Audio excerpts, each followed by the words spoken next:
हाँस्दै खेल्दैमा गइसक्यो मेरा। So hello everyone, नमस्ते। हजुरहरूलाई मेरो पछाडि केही देखिरहेछ कि नै भन्नुहोस् त। मेरो पछाडि छ कुइलो लागेको, यानि कि बादलो भनौँ कि हुस्सो भनौँ। हेर त, आम्मामाम क्या दामी लागेछ है।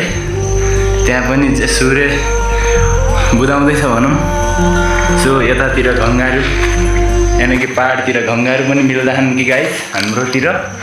अब यस्तो छ गाइस, अहिले यहाँ भर्खर पानी परेर अहिले रोकिरहेको छ भनौँ।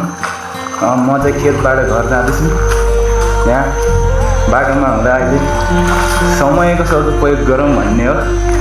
जिन्दगीमा सबैले साथ नदेला, तर यो समयले चाहिँ साथ दिन्छ जस्तो लाग्छ मलाई। किनभने मैले चाहे जस्तै मौसममा भिडियो बनाउन पाएको छ अनि बल्ल खुसी लागेको छ गाइस। यस्तै हो अब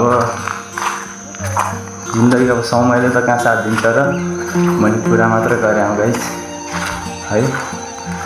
कसैलाई पनि दिन्छ समयले, साथ पनि दिन्छ, तर हामी जस्तो बेरोजगारलाई चाहिँ कहिल्यै मन दिँदैन भनौँ।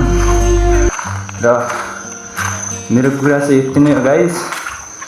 युट्युब च्यानल चाहिँ सब्सक्राइब गरिदिनु होला है त। धन्यवाद।